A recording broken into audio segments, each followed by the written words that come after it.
Hello, ladies and gentlemen, and welcome to the Clone Wars Retrospective. My name is the Mindfucker, Travis Snell.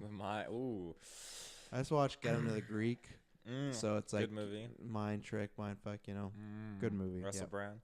Yep. My name is I'm the son, Taylor Field. We're not even talking about that. In this Oh episode. right. I'm the betrayed Taylor Field. Wow, that's not great. Yeah, so ladies and gentlemen, you might notice. Obviously, by the time this episode has come out, you've probably heard like a lot of Geek First with the regular mics, but now we've caught up to we got a bunch of timelines here with the Patreon, and we're also going to have like a bunch of episodes recorded with not these mics. So it's going to be weird. We'll have, do you understand what I'm saying? Taylor's looking at me like he has no idea. What? We have new mics? Is that what's going on right now? It is, but Oh. do you understand what I'm saying? Yeah, it's gonna be some episodes are coming out where they're on the old mic, and then they're gonna get new episodes on the new mic, and then episodes after that are on the old mic. And No, not episodes after that. Episode after that, we're not going back to the old mic. It's gonna be that we'll be when this catches up to the new mic, we would have had the new mics on regular GV for quite a while. Oh right. So it's like flashes. Well, we're gonna go back and redo all those other retros with the new mics, right? Can't wait to talk about some of those episodes that I completely forgot. Dr. Evil guy again. What was his name again? I don't know. He's not an important character. You don't even know. You don't even know his name. That's kind of pathetic. Well, anyway, so yeah, we're back here at the Clone Wars Retrospective. We're trying to figure, because actually at the time of this Clone Wars Retrospective, this is only the second time we've used these mics as well, so it's still probably a learning curve. I imagine actually not the next two, because the next two are recording back to back, but I imagine season 4 is if there's any kinks with the audio, we'll have it completely worked out for Clone Wars, because we just got these puppies. And thank you to all the fans that subscribe or liked or on Patreon, because you can go back. There's going to be a big thank you video months before, but for our Clone Wars and Star Wars fans, what are you doing? Oh, nothing. I told Continue. You're on a roll. I told Taylor, do not touch the mic stands unless you're gonna do it swiftly or you're gonna turn it off. What's the first thing he does? Sorry for the audio people, but he's like, like, what is he doing? Oh God! And your laugh is fight when you don't have to laugh into the mic. Where should I laugh? What? Where? Away from the mic. Wow, you're actually sometimes a bit louder than me. It's funny enough. I think you have more energy in the mornings than I do. We're doing this early. It's my hot cocoa. It's what? My hot cocoa. Oh, okay. I thought it was some I don't know, some shock right you and your family are into over here. Let's get into this. Let's see if I can pull up pull up the Star Wars Clone Wars episode. Now it's difficult because I haven't figured out where I'm going to put my. Oh, look at this. The mic moves. Okay, where are we starting here? So we're all the way at. Okay, so finally. Episode 12. So here we go. Nightsisters. Darth Sidious, troubled by Ventress' growing progress with the dark side of the Force, commands Count Dooku to eliminate her. When Ventress survives Dooku's assassination attempt, the jilted former apprentice vows to take revenge, enlisting her kinswoman, the Nightsisters of Dathomir, in her scheme. Look at that. First time the new mics just killed that read. Oh, yeah. Also made sense on Wikipedia. I have to say, finally, if you've been watching Clone Wars and you've been watching Clone Wars Season 3, this has been a very tough season. I still think it is the worst season. Oh, no. Not the worst season. Is there one coming up? No, I think season 1 was way more slower. I'll have to compare, but I just feel that they had at least some decent episodes where this just had such a string. Where are my notes here? Had just such a string of bad episodes, but finally we got some good episodes. And honestly, it might be like a little bit of a spoiler, but these next 3, I'll have to wait till we finish the entire series. But they might be my 3 favorite episodes overall. Really? Yeah, I know there might be like better ones coming up, and I did like rookies. I have to throw them down on paper, but I think as of right now. Maybe I won't say they're the top 3, but they're definitely in the top 10 for sure. I love these episodes, and I don't know if I'm willing to say this because we haven't even done a Star Wars character ranking for Cantina, like we said, like of characters, but like our top 10. But I think that Ventress, I don't know if she's making the top 10 because lots of characters, but she's definitely an honorable mentions after these few episodes. I liked her, and she was kind of she had a cool look, a cool personality, and she was a badass. You know, something Taylor always loves in his characters. I love a badass. But I really enjoyed her. Like, and it's kind of bleeding over to some of the other episodes, but I really enjoyed the journey here. I enjoyed what's happening. I love there's certain stuff coming up, but yeah, and it made sense. She gets turned on. It's fantastic. I'm excited to talk about Dooku because I feel like that like adds an entire new fold into him, which I like and don't like. I don't like the fact, which we'll get into it, that just like this is not a thing at all in the movies. Like, he's just like a loyal guy. So it's kind of weird. Like, I guess they don't it's not a retcon. They just add stuff that is just like, it just has nothing to do with the movie. So I'm always caught off guard when it's that or Sabine, stuff like that. But I really enjoyed this episode. I'm excited to talk about this like whole 3 arc. So, yeah, this whole story arc itself, I remember when I was watching it the first time, it caught me off guard. Just kind of the whole transition that they had for Ventress. Her journey is truly like crazy, and I love to say that this arc is not the end of her journey. She goes through so much more like journey, and I'm glad that they bring her back. Journey. I'm glad they bring her back throughout so many other like other story arcs throughout like the further seasons that we get into, which is great. But yeah, overall though, I think these episodes they're really good, and the characters they introduce, obviously, Savage. Not in this episode. Not in this episode. No. Don't jump ahead. No. I'm just talking about the arc as a whole, because you were talking about the arc. So. Oh. But yeah, no, they copy. the whole story and the transition and everything for Ventress and stuff is just great, and yeah, I think I definitely wouldn't put it in like my top favorite episodes of all time. You've also seen the entire series. I have seen the entire so series. I'm just going off what I've seen so far. Oh, okay. That's a valid. I know. I've never seen this show before, and he's giving me crap. Like, that's not a valid reason. No, that's a fair reason. Yeah, there's other.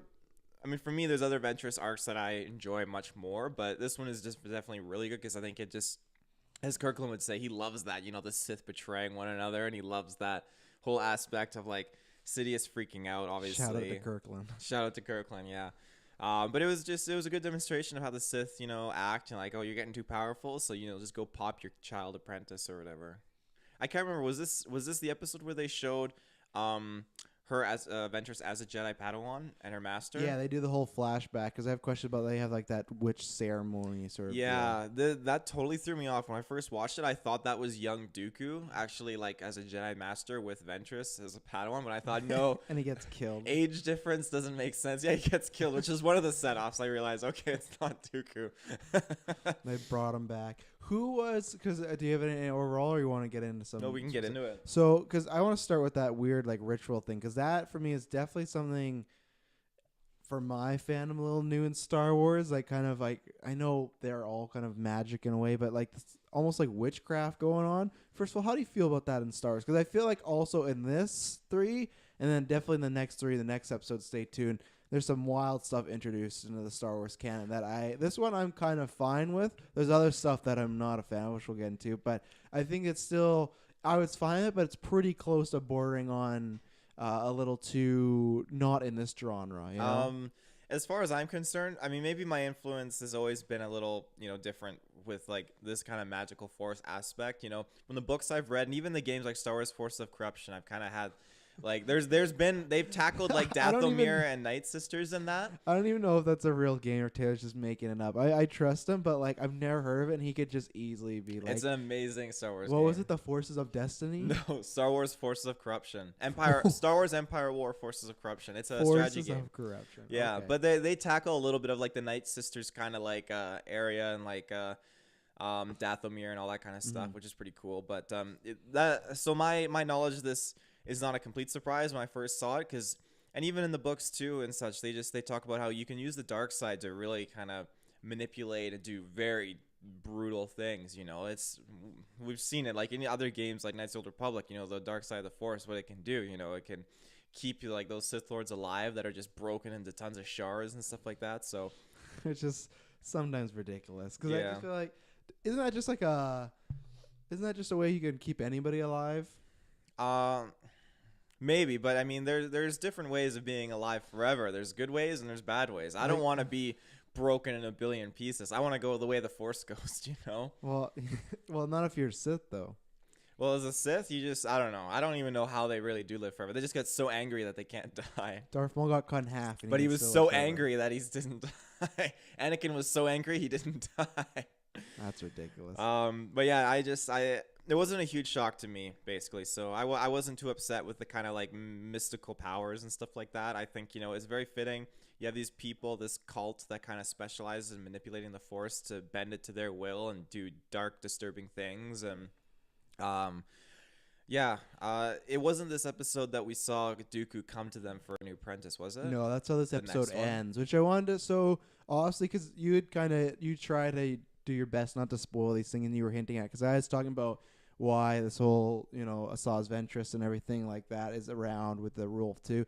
I still think the Rule 2 is kind of a little stupid just because, one, it was never really established in the OG canon, right? Like, they didn't really talk about it. Like, I mean, just the trilogy. Mm-hmm. It was just, so for me, it's just like, George kind of wants the best of both worlds. I get it, like, one had the power and to crave it. But then also in the show, there's just so many, like, other just bad Sith users, like, popping around. So, whatever, it's fine. I'll roll with it. But at least they kind of explained what was going on there, and, he wanted her out. So, I liked that. Dooku, what do you think? Because, obviously, once again, you've had a lot more time to sit with this. But, obviously, like I said, Attack the Clones and Revenge of the Sith, we get... And that's probably some of my problems with it too, is we get very little knowledge of what Dooku's motivations are or why he's doing it.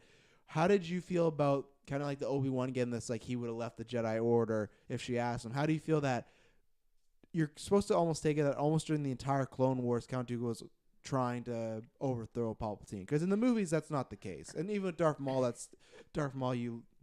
has one line, so you learn nothing. But that was never a thing in the movies. I think, as far as Count Dooku goes, I mean, even in the movies, he was very loyal, but at the same time, I didn't feel like he was like a loyal kind of, henchman biding by like Darth Vader ever was. When you look at Count Dooku and Darth Vader, Count Dooku is very much like he looked at himself as being not just an apprentice, but, a partner or an equivalent, to Darth Sidious. Yeah, that's what was weird, because do we actually ever see him bow in the movies?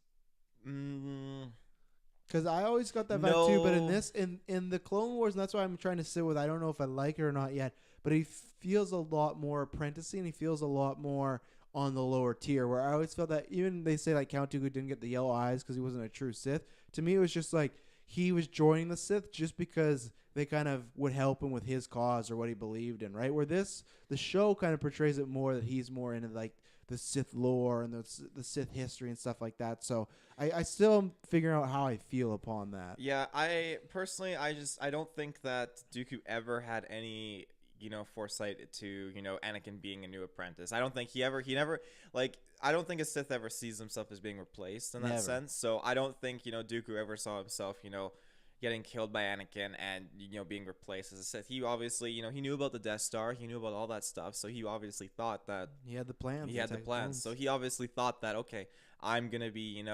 running this thing with my master. But even in Attack of the Clones, when he arrives at the end on Coruscant with Palpatine, they seem like... To Coruscant. They seem like they're just best buds. Like he walks off his ship and they're just like, he doesn't bow. But yeah, in Clone Wars, you're right. He does bow, and I think that was just for the kid aspect, so they can show much more dominance towards Palpatine and Sidious, so the kids can be like, oh, bad guy and bad bitch or whatever. So, wow, that's what all the kids are saying nowadays. Bad guy, bad bitch. So, I have more questions about the ceremony, but I'll leave that till episode 2. And one thing, because we're on Dooku, so Palpatine says get rid of her. Happens very quickly. Like, he does decide he's going to get rid of her. So, what... So, we go through all of this. They blow up the ship. And I have to say, that's two things that this... Well, I guess the whole arc has. But I really like the lightsaber fights in almost all the episodes in here. Some really good ones. Some standout ones. So, the one with Ventress and Obi and Anakin was really good. Ship gets blown up. And I'm jumping to the end because it's kind of more about Ventress after that and her origin and stuff, which we'll talk about. Why does Count Dooku accept... So he knows that Ventress was a part of like the Nightsisters kind of clan, right? Mm-hmm. I feel that, and I think this maybe just because it's like a kid's show or maybe it's a cartoon and they just want to move along with the plot. But so he loses her. He assumes she's dead. Why does he just, I think, so easily accept that the mama's invite? I know later on the next episode she says, "Oh, because I owe you one," but wouldn't you still kind of be like, what if they have hard feelings about this? Like, no, because they didn't know how Ventress died. You know, if she did die, to them, you know, they thought she was dead. They don't know how, but then at the same time, you know, they served up on a silver platter. You know, you remember the Sith Lord Darth Maul, who served, you know, before you, and obviously the Darth Maul. Excuse me. Obviously that served as, you know, him realizing, okay, you know, they popped out one faithful apprentice to my master, who my master, you know, swore by, and unfortunately got killed. But, you know, obviously they could do the same for me, especially when they entice him, saying another of the same species and all that stuff, you know, like, or the same family, because they're brothers, right? Yeah. So that's just something that obviously would, you know, sweeten the deal. And he's like, so. Well, first of all, sorry, audio listeners, as you can hear that as clear as day now.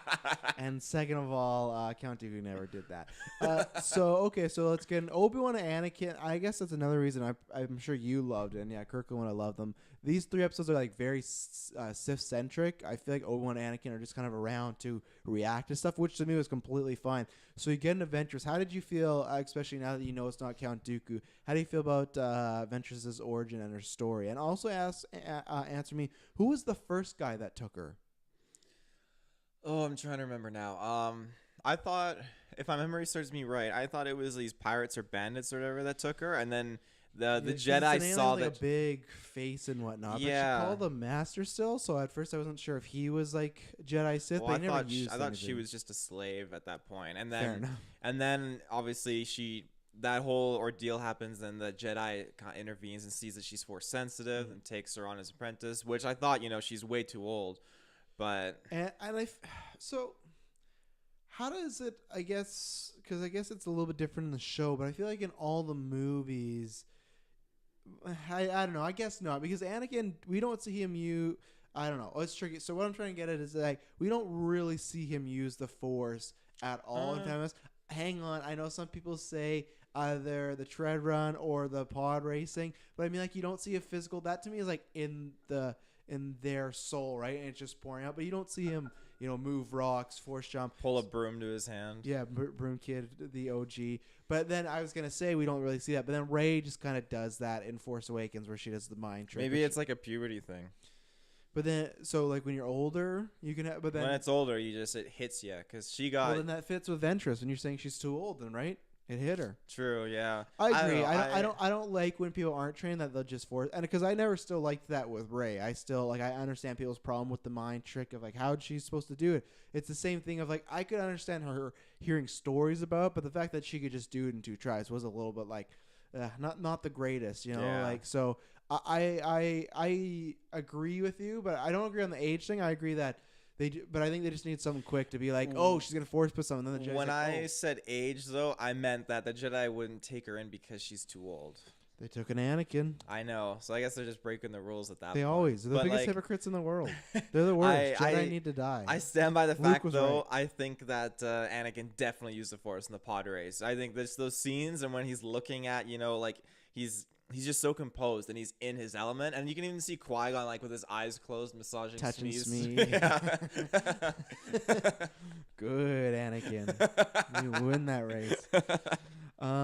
Let's see. So yeah, I liked all that. I think that was good too because it humanized her a lot. I like that even though the first guy might have been like a slave owner, it seemed like she still like kind of had Stockholm syndrome, which word Taylor just recently learned, and just kind of fell that her master, kind of like a father figure or whatnot, because I liked the montage of her, like you seeing everybody that was kind of like a father figure or her master, it either going wrong or them getting killed. So I liked it. I liked the parallels to that, and I think it showed that even the next few episodes, Ventress is still. I still think she's. I don't know if I'd classify as evil, but she's on the evil spectrum. But I like that it did flesh her out to show like she wasn't just born this like hateful person that's just down for killing. You know, like there was a progression and there's things that happened to her, and that's why I like that she's kind of like a tortured soul. So I really liked her. It's probably because she probably bears a lot of resemblance to Kylo Ren. I'm thinking that's why you like her, because it's not like she's trying to be bad and she's trying to embrace it, but she isn't at her core really bad. She's just, as you said, like she's shattered on the inside, like her soul is like ripped apart. Yeah, I didn't think about that for once you might be right. Taylor's right every decade. And this is Every this is decade. every 10 episodes. But no, I guess you're right. With her, it's the difference. So it's kind of what I wanted, or I want Kylo to be, where it seems like she did have, and I guess it's different for the movie. But now I've always said like episode 9, I wouldn't want him to be redeemed. It feels like she's maybe at some point could have went back that way, but she's clearly on the dark side now. Like she's had a sad, tragic life, and she's maybe not as cutthroat as other people, and she's more loyal. But I think she's not gonna, as far as I know, she's not gonna be joining the Jedi Order anytime soon. And like, come on, Obi-Wan, even though that would be great. But yeah, I think you're right there. I really like her. I like her look. Yeah. So I false point. I hope that Kylo becomes her, and doesn't want to turn the good side, but. I'm sure episode 9 ends with, Rey taking off his helmet and let me look upon you. Actually, he'll say, let me look upon my child for the first time. Oh, sure. Force babies. I'm sure there's no Force babies, because at the time this episode came out, the trailer's definitely out. Let's see. So at one point, so now I'm just going to notes here. So when Palpatine says, or the Palpatine, as he's been called on the show, we need to get a shirt. The Palpatine, when he says you got to get rid of her, Dooku says she's important to me. How do you take that? Do you take that from a level of kind of business strategy that she's important, or do you think he has a genuine caring for me? Because that was another thing. I would never think Dooku would say anything's important to him. Like even Qui-Gon, the way he talked about him, you got that sense that Qui-Gon was important to him, but he never outright been like, oh, your master is very important to me. So that's one thing, like I like it in the show, but that's why sometimes I still separate the show from the movies. I can't connect them because I feel like characters are very different. Oh, Taylor's pointing at me. I got a point. Oh yeah. So I think it 110% fits with Dooku. Okay. Saying, tell me why. Saying she's important to me.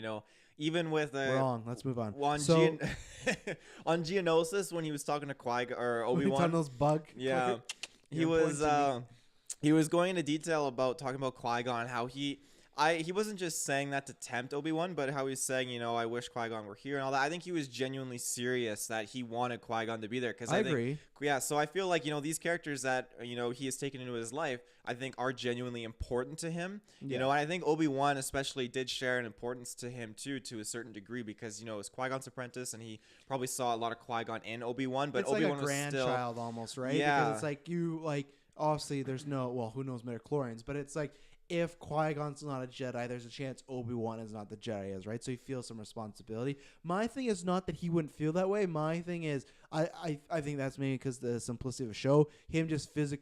Him saying Qui-Gon wish was here, I think is a lot more subtle than just being like, no, she's important to me. That's just like, from my point of view, the Jedi are evil. It's different context, though. In this sense, he's saying it to kind of tempt Obi-Wan, but also be honest about it. In this other sense, he's saying it because he knows what this means. He has to kill her. Why would he say that to the Palpatine? Because he thinks that yes, he's the apprentice and he's a master, but they're at the same level as well. I guess, but he's clearly not. He's the one on his knees. Yeah, but I think that's why, again, Palpatine is exercising this control over him to, Palpatine pumping weights. Yeah, it just demonstrates, that you have to remember that you are the apprentice and I am the master, and I don't like that she's getting too powerful. You're probably going to betray me and take over with her as the new Sith apprentice. So you need to prove your loyalty to me. It's something that the Sith do. And I'm 100%. Sure it's not even normal really for a Sith master to kill their apprentice. It's not the way of the rule of two. The master is supposed to teach, and then the apprentice who craves it is then supposed to kill the master. But Palpatine was always the opposite. He was getting his apprentices killed, but it wasn't supposed to be that way. And it sounds weird, but I respect that because because I've never understood that with the Sith of, if you understand you're gonna get killed, fuck that arrangement. I don't want that. If it's just like if I know, like at my job, like you'll get promoted, but in a year we're going to fire you and the guy you train is going to take your place. I'm not training that guy. You can let me go now and I'll go off on my own. But I've never liked that. I like that idea from like a kind of culty religious aspect, but I've never liked the idea of, I like Palpatine as far as I'll train the Sith, but if he does get too powerful, I'm going to try to take him out first. Where there's just some stories where even then we don't know, because I feel like hopefully we get Old Republic movie or stuff like that, or Darth Bane movie, we'll see more. I'd like to see more Sith like that. I had an idea, which I shouldn't be pitching because I don't want anyone to steal it in the future, but they'll steal it. How would you feel? So episode 9 happens. Kylo definitely dies, I'm pretty sure. Episode 10, 11, 12. How would you feel if the villain were be a Sith, but what if that Sith villain wanted to revert the rules and not do the rule too, to change it up? Because I feel like even though everybody, Taylor's one of them, says they want the Sith back, we kind of got that in the new trilogy. Like, it's 2, right? It's Snoke and Kylo, right? Until episode 9, maybe there's the Knights of Ren, they're all bumping around, then sure. But until then, we still have, like, it's been 2, 2, 2. I would love if they came back and the Sith was like, you know what, like, it's the same way as, like, Rey is trying to find she wants to bring the Jedi back, but do it in a different way. I would love if the Sith. Are you saying that they're gonna steal your idea because Feige stole your trailer idea? That's exactly it. Yeah, I'm sure Kathleen Kennedy or JJ is listening to this. But if they are, I would want a Sith to come back to be like, the reason we keep losing out and dying is like, there's only like fucking 2 of us. Like, I get we need to crave power, but we need, or at least that there needs to be a bunch of Sith to take over, then revert back to the rule 2 and whoever's the most powerful. Like, I honestly just want, like, Knights of Old Republic, where it's just you got a bunch of Jedis around, you know, or a bunch of Sith, like when it's just like 50 Sith, 50 Jedi, you know. So Taylor's pointing at me again. Taylor's love pointing at me. So this is something that's in obviously Legends now, but this has to do with, I think his name Cade Skywalker, so the grandson of Luke Skywalker. In his time, Jesus, a long time down the road. How many? He had a son and a grandson in these books. God. How long did these books go? Quite a ways. Yeah, Cade Skywalker, he saw his father get killed when he was a Jedi, and so Cade turned his back on the Jedi Order and started doing death sticks. I kid you not. Who was his father? Like, I know it was a Skywalker. I can't remember what his father's name was off the top of my head, but there was a kid between Luke and Mara. Yeah, right? yeah. You had. Was it Ben Skywalker? Because there is a Ben Skywalker. It could have been. It could have been, yeah. But then, yeah, so his father was killed, and then he took death sticks to kind of repress Luke's Force Ghost. But, yeah. But in that time period, there is a Sith Lord called Darth Krayt, and he didn't follow the rule of 2. He was insanely powerful, but he had I think it was like 5 other Sith Lords with him. Who delivered loot crates all around the galaxy. Well, named after Krayt dragons off Tatooine. Oh, why did he look? I gotta look him up. He looks absolutely sick. But yeah, his team of Sith Lords that he has with him are super sick. There's a Twilight Sith Lord. She's like Taylor all knows red how I and feel stuff. about the Twilight. Yeah. But they were like a super cool like a rock band kind of vibe, you could say. Oh, that's a terrible description. Well, I don't like his face, but I sure like his armor. He has like that mask and everything. His face, he just is like a normal dude with some ridges, and he has like some tattoos. So yeah, I would love that idea, because I feel like, especially if we do get, and that's why I'm waiting for episode 9. But that's why for me, I always talk about, even if they've kind of, unfortunately, I feel like they have set Kylo up to possibly be redeemed. Even though I could argue in Last Jedi was his chance, I would love some changing of the guard, and that's why I want the new trilogy. I'm holding out to episode 9. Even though I like 7 and 8, I can say that I feel like we did get a lot of just different versions of old. I would want something new, and maybe they won't do it with the original trilogy. Maybe that's Old Republic, but I would love them to bring the Sith back and like that guy say like, yeah, and I have 5 other with me. I know they're never gonna, I think, get to like 50 in the new movies or something like that, because they might worry that's a lot. They might worry about characters, but like whatever. Like some of them are around, so yeah. So I was just I was throwing out there. That's my idea, JJ. So if you wanna come over and write the script, I'd love to after we're done hanging out. Let's see. Yeah, so I have Ventress was an apprentice. Moving this mic down so I can actually read. At some point, Obi-Wan, I'm pretty sure this is the line, and he goes, "You're not looking well," and Anakin goes, "She never does." Just such a dick. If I could, I'd drop this mic right now. I thought Taylor's gonna say something else, like, "Oh, if I could have a night with Ventress." No, she's not my top 10 most attracted, kind of girls that I'm attracted to on my top 10 She might be up there for me, you know. Really? You like the bald head? This is I could get past it because the alien stuff. This is something very off topic, probably after 9 thing. But I was speaking with this with Emily the other day. I was like, if there's ever a time where aliens come down, I'm gonna be really bummed I was not single for a time, because I would love to, like, lots of these aliens, like, I'm sure there's other things going on. I would just love to have those experiences, and it's just her persona. So yeah, let's not get into that. But I definitely an after 9 conversation. What fictional character? Yeah. How do you feel about Ventress wearing a dress during this fight? Because I felt like there's one point where this is a bad transition because we were talking about that. I mean, like, she's doing flips, and at one point, like, her legs spread, and like it's the classic thing, right? Like a dress, like it goes too wide, and you're kind of stuck. I feel like it's not a great fighting choice, right? Okay, so you're talking from fighting stance, not the viewpoint that they might have. No, that's what I mean. It was terrible timed. It was just like when she was fighting, I was like, I feel like that would be kind of a hassle to be fighting in a dress. Oh yeah, absolutely. I think that's why like some of the Jedi have even like altered their garbs and stuff. They take their cloaks off when they fight. Oh, no. You know, nude Jedi. you know, you don't see a Jedi fighting wearing their hood and their cloaks and stuff. You know, whenever Darth they Maul get did in Phantom Menace. Remember which Tatooine part? when he takes on Qui-Gon. Well, that, you know, first of all, he's a badass, and second of all, he was coming in hot and heavy off a speeder. So if you're doing a triple 360 flip off of a fucking speeder to attack a Jedi Master, I think you can fight with your cloak on. You've earned that right. Let's see. I think I got everything. And then after that, the only thing I mentioned in this episode is they bring in some other Nightsisters and they hatch a plan to take out Dooku. And this is obviously because he has to survive. So the plan is they're going to hit him with like this dart thing that's going to make him blind, which we'll get into. Well, it disorients him. Okay, it just completely backfires pretty much. But they didn't even need it. You know, you walk up and just turn the lightsaber on while he's asleep. They kind of just to me, they imply it's gonna be blind. So then they get the other Nightsisters team of Ventress, and they're gonna go kill Count Dooku. And I liked because at first I like for the first 10 seconds I completely blanked when she's like, he needs to believe you're Jedi. I was like, why? But I completely remembered like, oh right, the war and everything like that. So that was a nice touch. So do you have anything else to say on this episode? I just think it's weird how their assassination attempt backfired. You know, don't even pop them with the dart. Let's talk about the next episode because that's what's coming up. Oh, it's in the next episode. Yeah. Because the episode ends with him on his way to get an apprentice. Right. I don't think the assassination comes. It doesn't come until the third episode because the next episode is about training. So no, because let's see, or was it this episode? Yeah, no, it was this episode. It ended with it did end because I guess that's weird. Yeah, because right. Okay, I'm so 100% wrong. I'm so confused right now. Forgive me because I watched 4 hours of Clone Wars yesterday. Oh, yeah. I'm like, so what happens is they do the call after the assassination attempt. Remember, because you get the backstory, and then you get they try to kill him, and it goes wrong. So that's why the mom witch calls because Savage Mother tells him. Savage calls her. Doesn't he call her mama at one point or mother? Mother. Okay. Mother tells him. Mama. What's up, Mama? But that's what happens is she gets they try to kill Dooku. It goes wrong, so they hatch that plan. Then in she calls Dooku, come and I got an apprentice for you. Okay. So that was my bad. So I agree with you that I take it as not that you didn't need the dart.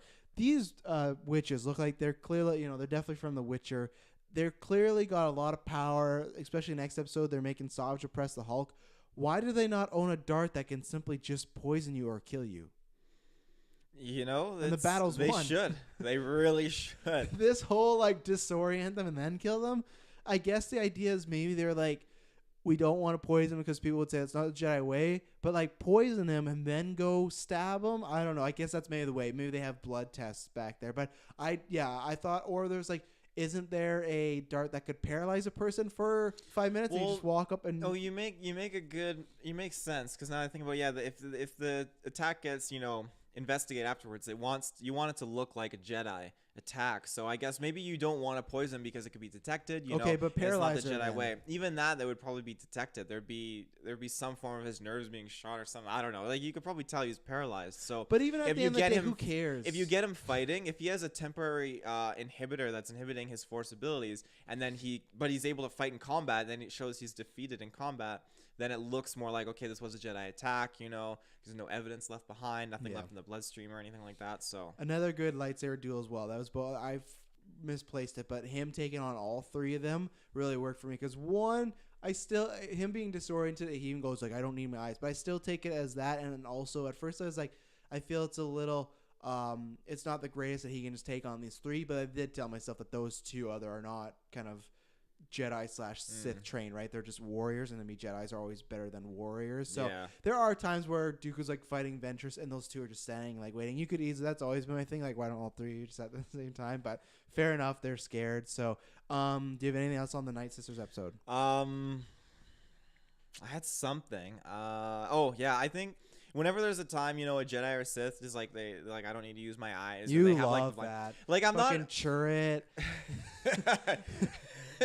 I love me some blind fighters. They're just. I like, bet got you something love about 'em. Canon too, or Kanan, who in Rebels when he goes blind. Oh yeah, that's good. And then I love I can't remember his name in Force That's good. in Force Unleashed. What was the master's name? Right, the one that ends up training. I can't Yeah. remember his name either, but I know who you're talking Oh yeah, about. you want to make any character good in my books? Just make him blind.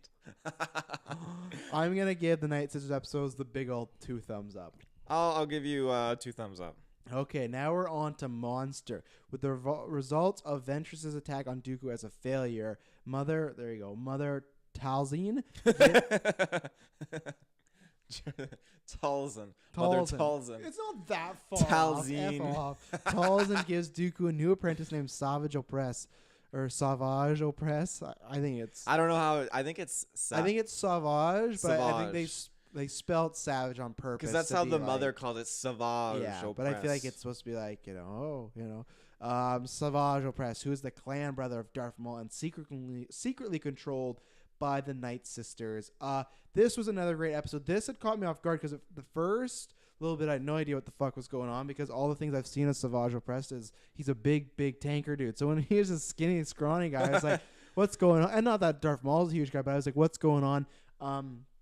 I really like this episode from the one continuing adventures of I like seeing her as this trainer who just is brutal and messes with you. And that's what I was going to ask. Like, those people that were training, she was just outright killing them, right? Like, Oh, going yeah. to the yeah. So just brutal. Like, to me, this was like a Hunger Games kind of like episode. And there's another Hunger Games episode coming up and a few more that I'm sure Taylor can't wait to talk about. But this was great as far as just weeding it down, getting to the weakest. There are some dark, brutal moments here, but I really like what they did with Ventress, that add-on. I love seeing her the teacher, as far as if like her way was just... Even Dooku later on, I think in the next episode we get him in Savage training, hers just felt so maniacal, but it felt in a way where it's maniacal to the point of like she wants the very best and wants you prepared, so nothing's gonna catch you off guard. So like one of your brothers or clan members just get like their throat slit right in front of you, well, that's what's gonna happen in battle. I liked the moments with Savage Opress and his brother, and then that brutal. That's where this which was so strange because the next 3 episodes after this feel very kid-show. Like, these 3 episodes felt very dark and very... Because they set up this bond, and he's protecting his brother the whole episode, and then he just outright kills his brother. And it was like... I think, in my opinion, probably the darkest moment of the series so far. Mm-hmm. And I have some questions about that. And then they give him... And I liked whatever they did with the magic. And I have some questions about that as well. But overall, again, I was really enjoying this episode. It's a spoiler, but I think I liked it as much as they went. All 3 of these, I just really enjoyed it. And I thought they flowed really well. Because sometimes Taylor's been like, oh, yeah, this episode's an arc. And it's just like one character, like whatever, like, what's his name? Who's that weird hut guy that just died a couple episodes ago? Oh, fudge. Zero the Hutt, yeah. Yeah, like Zero's kind of in it. And you're like, oh, yeah, this connects to this. This is like, this felt like what, especially me and Dylan talked about when we did the Spider-Man Retro, when you could have like these 3 put together and you could see this as a live action movie. You could see it's that thematic.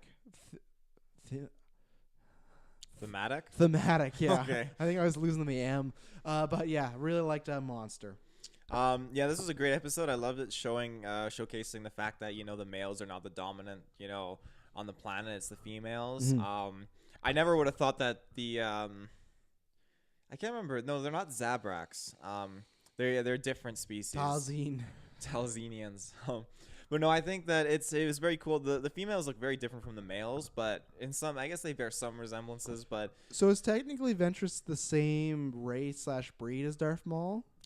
Just the female they're version? Dathomirians. Yeah, Okay. yeah. But yeah, I think the males are super cool. I love how they don't seem bad. Like they're very they're there for each other. They're very they seem like they're good. It's the females that put them into the ground. And, They seem like they're trained and stuck there though, right? Like they're Yeah. trained, but I feel like they all know that they're not going anywhere No, until yeah, they they're get not. chosen for something. They're not going anywhere. No.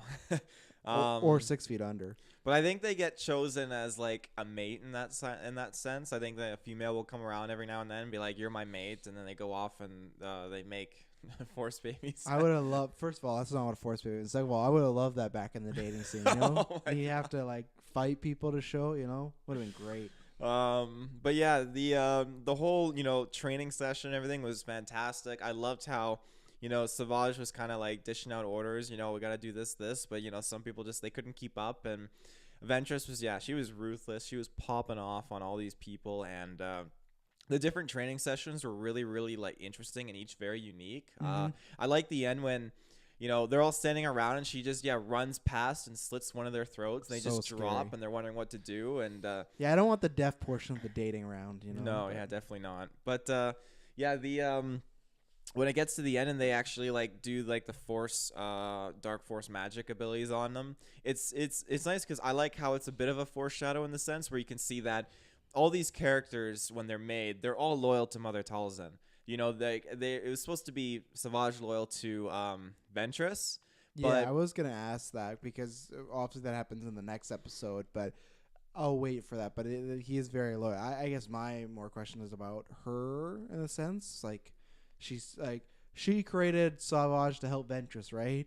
And then we're skipping ahead a little bit. But then when Savage wants to go and learn some more, she just sends him off. So I'm wanting to know, like, what is her motives for doing that? I think I don't know. She's very much like a believer, and you got your own journey. I'm gonna back you up. He didn't though. She put him on that journey. Yeah, but he came back and he was like, Ventress betrayed me and all this stuff. Well, I can't wait to talk about that. Like, what's my destiny, or where am I going? What am I doing? And she's like, here, your destiny's to introduce Darth Maul in this series. Yeah, come bring in the character we really want. yeah. But no, I think I don't have much else to say on the episode. It was very cool. Was this at the end? Is that when they presented Savage to Dooku? Yeah, I think so. And I think they had that moment where it might. I don't know. I can't remember if it's either at the end of this episode or right at the beginning where he comes in with a staff and he like slams on the ground. Yeah. I will say though, with you saying like, and that bleeds in the next episode too. I was waiting for Darth Maul, but I actually still ended up really liking Savage Opress because I still thought when I was going to get in this, I would be thinking that. But he has the brutality of what Darth Maul had, but in a very different way. I like that they went for what Darth Maul had in speed, he had in power. I liked that kind of dual play, and that's why I'm excited to see them together. Yeah. So I thought I was just going to wait, and he'd just be like a stepping stone and be like, oh, I just want to get Darth Maul. But I actually ended up liking him as a character throughout, even though he's a bit more, like I say, he's very hulkish. He's like, he doesn't really think for himself, and that's maybe he will in the next series, but it's season. But as far as these episodes go, I liked him. He's a little basic, yes, but I felt like he was different than what we've had for Star Wars as well in recent memory, because I'm trying to think movies. Like, I know people might say like Vader's a powerhouse, but not really. He's a powerhouse as far as like the Force goes, right? Like, it's not his physical. I guess the closest we'd say is probably Grievous we've had to that. It's like a physical being with like lightsabers, right? Like being just a strong tanker character. I who guess, else, right? With lightsabers? I just don't.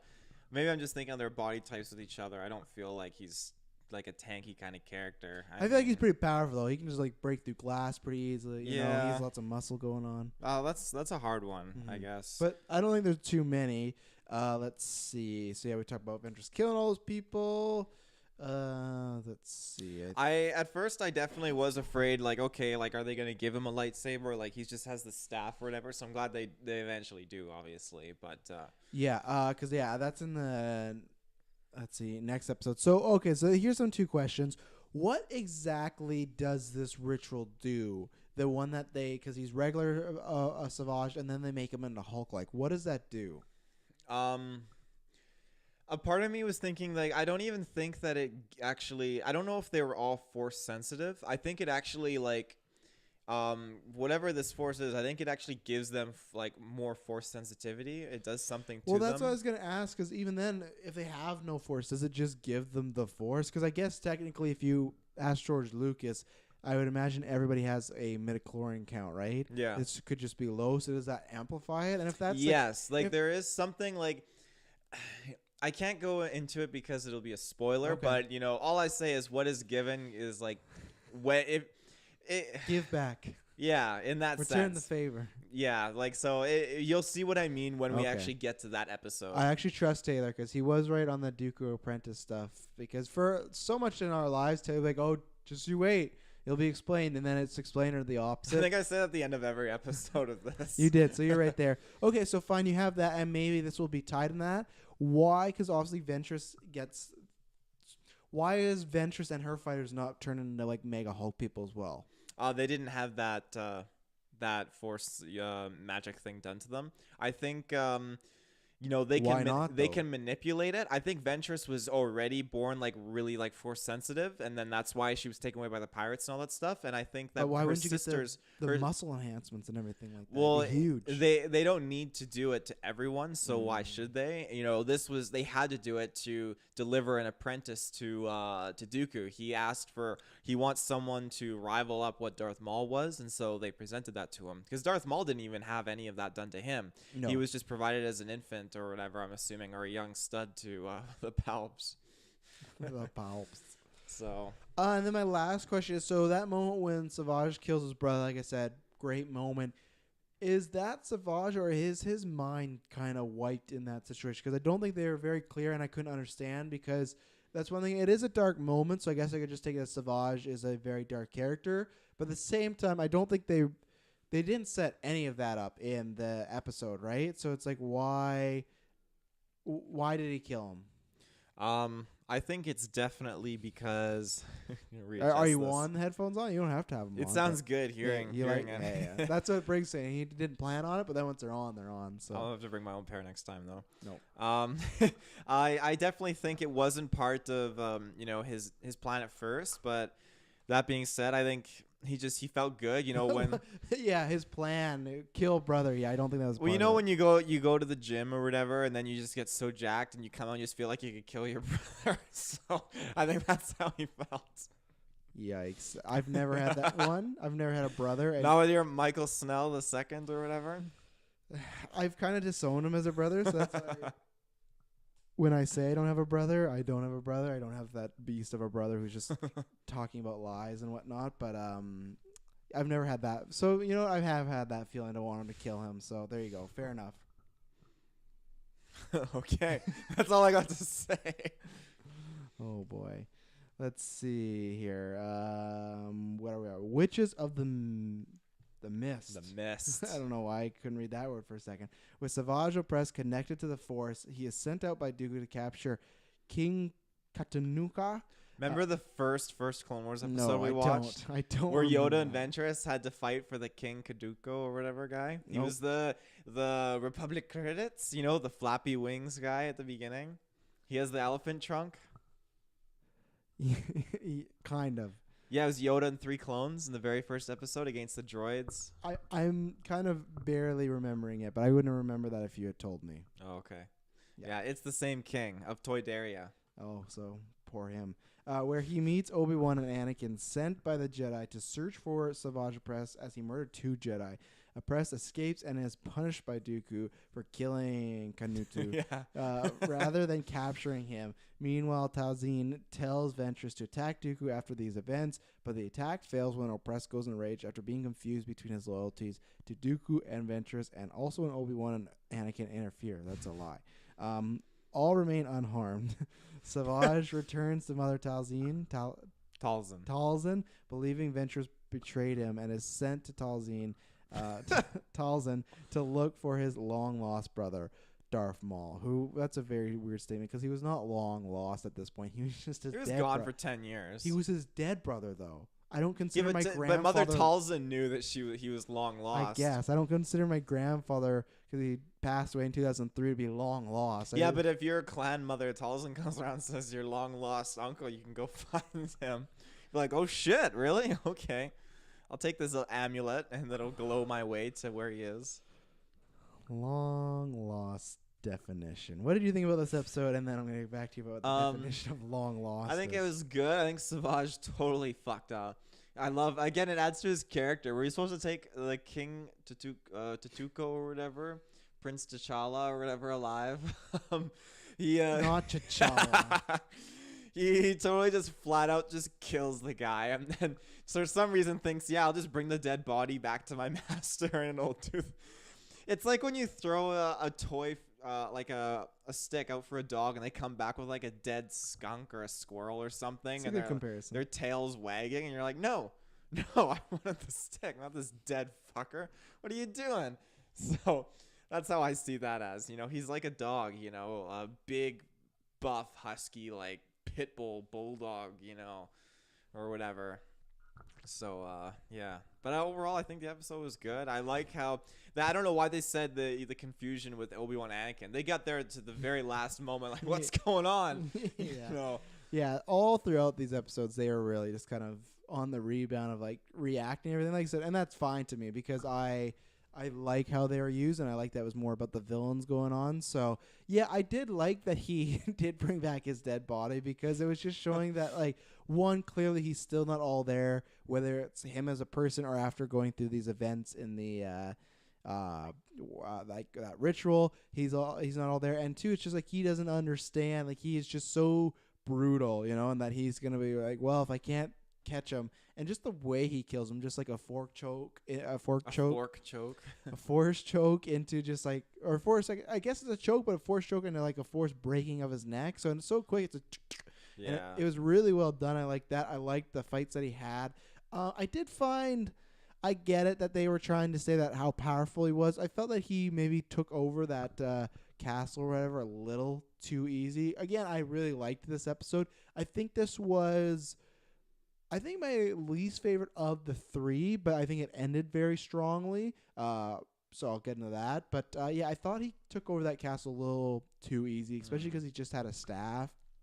I understand that maybe these, and I was happy because he killed off some Jedi we've never seen in the series, or if we have, it's been very minor. So it's not like, oh man, some really great Jedi side. So they could have been shit, but still, it was just like he jumps down that staff, he just takes everyone out. So maybe a little too easy, but I get what they were doing. I liked that, and I liked it as far as just showing his brutality and power, and I like that he did just kill that king and just bring him with them to show that he. Like, this is not a war. Like, it is he knows he's in a war, but it's just about killing to him. It's not the same way. He's not worried about the politics or anything like that. So, and yeah, I liked all this stuff. The triple like 3-way lightsaber duel, fantastic. I think it's probably the best one yet so far in the series. I loved it. I loved. You can go back to listen to our review of Daredevil season 3, but there's a very similar type of scene like that, and I thought it was choreographed really well. Yeah, we'll get into some certain stuff. On that note of the lightsaber fight where all three of them were fighting, I really would love just a short scene of Anakin and Obi-Wan walking through the door and seeing Opress, Ventress, and Dooku all fighting each other, and just the look on their face, like, what the fuck is going on? Like, why are they all trying to kill each other? Now, would they interfere, do you think? I don't know. I feel like Anakin would just go sprinting in like he always does, but I think Obi-Wan would be like, Anakin, no. Anakin, drop. I would say no, because when all those what are the droids at one point shooting at Savage, they do kind of take a step back and let play out. So I would because you kind of kill two birds with one stone. Of like, if they don't want to kill these people, it's fine because maybe they'll kill each other. So just let it happen. So I would hope they'd be smart enough just to sit back. But yeah, I like that they go in like that sewer or whatever, like the underground, and then Obi-Wan and Anakin just come in there, have no idea, and they're just taking on Opress, who oppresses, just takes them on as well. And I always thought too, I wish they got into it a bit more in this. So at the beginning of the episode, they're like, this is Darth Maul, he killed these people, and then they don't say that, but they're just like, look, Obi-Wan, who killed these people? And I feel like they're just kind of like fucking with them because he's like, oh, like, Darth Maul, I killed him years ago, and they're like, well, it's probably not him, it's probably somebody else. But like like they let him believe it for like a solid 30 seconds. Like, I think they should have led with like someone like Darth Maul or someone in his clan's killing people, not like, look who's killing people. Like, oh, is he gonna buy it? And he totally fell for it. But I wish they got into, because I made the parallel, but I don't think the show did at all, is I wish they would have got into when that first fight, when he does do that force choke to the king, when it's Anakin and him versus Savage. I wish before the fight or after they would have made Obi-Wan maybe refer to Qui-Gon or talk about, because I feel like you would be having flashback or even like force sensitive or force visions of just the last time you fought someone similar to this, you like lost somebody, right? So how does it affect you? Are you now that guy who's going to take the bolt for Anakin and let him go on? Are you more just worried that like you want to protect him? So I wish they would have got on Obi-Wan's psyche, because right when they introduce him, he seems like, no, I wouldn't say scared, but it definitely impacts Obi-Wan when he finds out that could potentially be related to Darth Maul, right? Mm-hmm. And then they don't really get into that, which is fine because it's the kind of villains episode.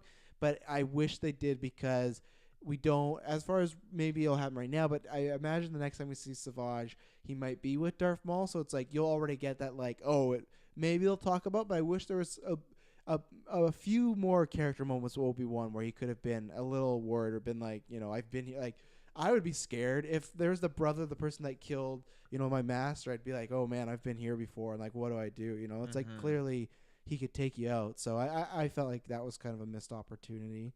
Let's see. Anything else for you? No, I think that is it. I liked Count Dooku's training of him. Obviously, I think we got to see a lot of how Dooku would have worked with Qui-Gon Jinn. I feel like Dooku's the tough love trainer. I don't know though. Would he have been? Do you think he was torturing Jinn at all? Like, obviously, he didn't Force lightning back in the day, but do you think he would have used similar things on Qui-Gon Jinn to when he was a Jedi? Him? Yeah. Oh, no, I don't think so. Like using the Force with the paddleboard and spanking him. No, I think it was just his open mind and teachings that he put towards Qui-Gon. Just kind of like the Jedi should be unbiased in this kind of way, and this, but the Jedi are slowly falling in line with this kind of crowd. So.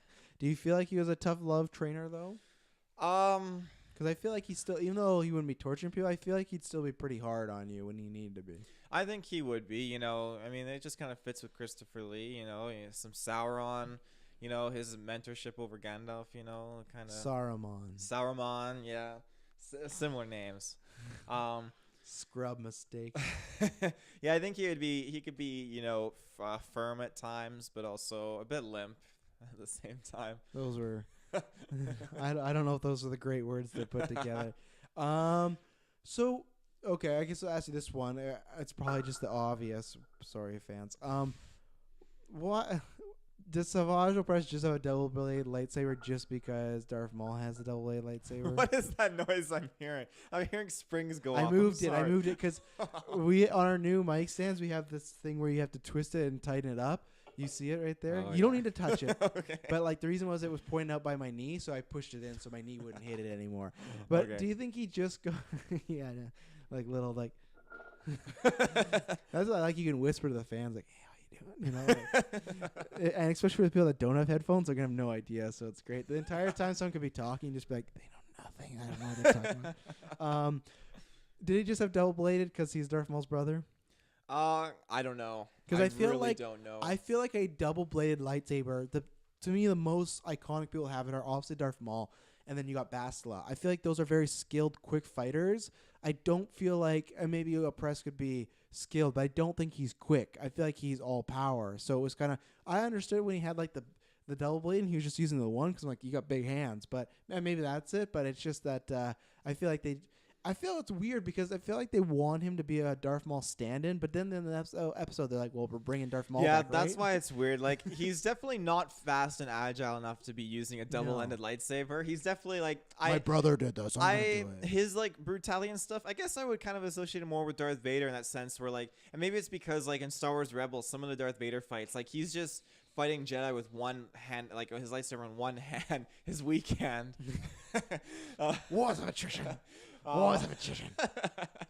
So I imagine, that's why he's brutish, and I imagine with one blade he could just swipe and just slash a Jedi down. So I feel like if you're trying to even block, like as someone going against Savage, you could block it, but you'd have to use a lot of force, or you would be like pushed back a little bit to be like, oh man, like he's so strong. Yeah, with his two lightsabers, I'm just trying to remember some of his fights. I feel like he just runs in and he just swings to the side, like he's got no form. It's no grace. He's definitely yelling, the wee Jedi, and he's yelling out and killing them.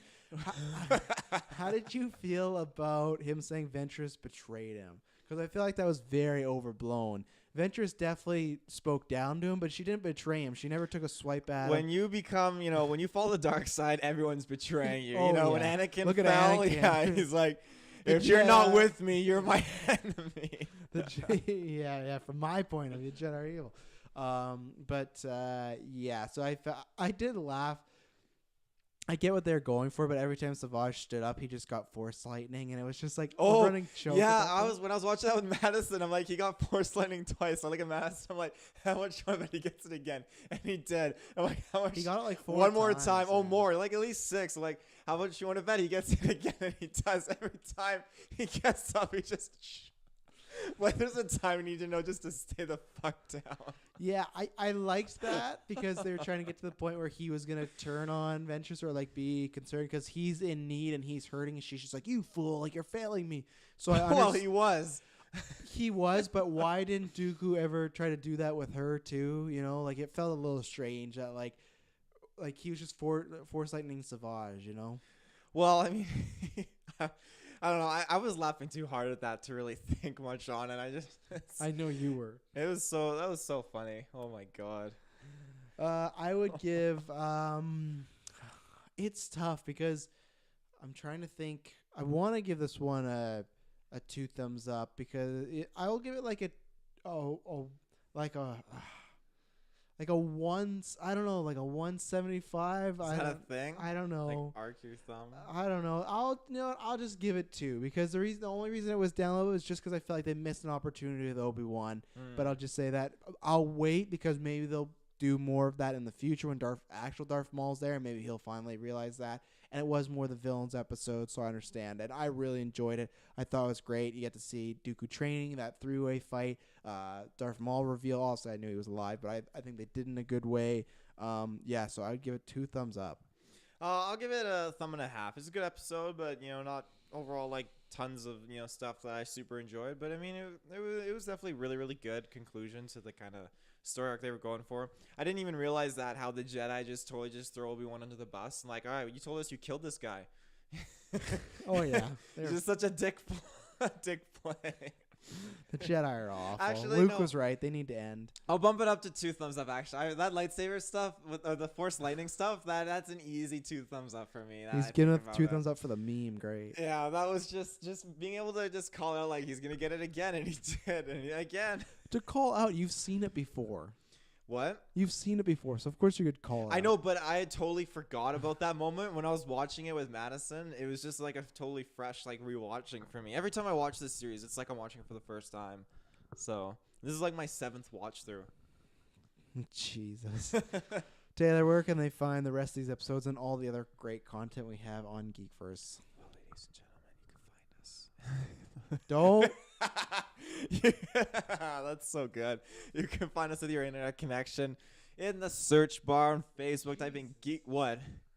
I feel like you definitely spiked the mic. I think we've figured out that I overall am a louder person, but I think when Taylor is like consistently, I'm louder than Taylor. But when Taylor's loud, he's because loud. I have headphones on. Yeah, you're lower than me right now. I've had to turn you down a couple times. Oh so, boy! And again, see when you're loud, when you went, oh boy, that's when you lean away. You go, oh boy. Oh boy. That was a little too far, but sometimes you'll like laugh right and you're like, no, don't do that. So I'm very sorry. This is one. We're gonna work out the kinks of all the audio. Like I said, this is our second go through, and 2, Taylor will learn to. Like I said, when you're more quiet, that's when you're talking about. When you're loud, when you're going off on your Force lightning rants, that's when you can just move it back. Yeah, move back. Or you just Joker laughing into the fucking mic. Where can they find us? Yeah, internet connection, search bar, Geekverse space podcast. That's where it's at. Yep. That was like the quickest he's ever done. Yeah, everything you want from us is in the description. So video or the podcast links. Please, I should promote this at the beginning because I'm trying to switch it. But please subscribe, like, review on any service. But the biggest one is do iTunes. Our goal is we're trying to get to 200. Thank you very much for helping us get these mics, get everything else. That spreads the word. But that's our next goal, to do what we want. One of those things, if we get to 200, we could be a Rotten Tomato approved critic. And man, do I love that. I would love that, but I would love Taylor to be on that so much because he hates Rotten Tomatoes, but he would be now whatever he gives a movie would be in the ether.